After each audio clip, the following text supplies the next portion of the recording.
ariko se musa igihe utabasha kungurira impano nk'abandi bagore ubu uri kumpamagara ngo nze gukora iki? Ubu impano yawe mfite ni iyihe?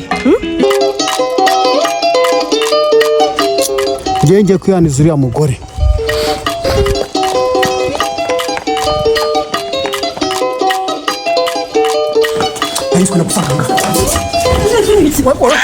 warunuragura ibintu ukoherereza umugore wanjye, bakakugurira ishakoshi ukoherereza umugore wanjye, bakugurira telefone ukoherereza umugore wanjye. Wakinuwe natunganya ubushobozi, njye nawe tunganya ubushobozi.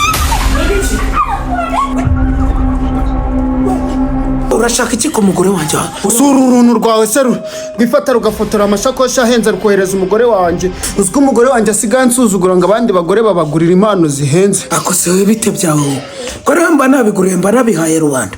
None se umucuti wanjye ngomba kumwereka we najya nyereka. Ceka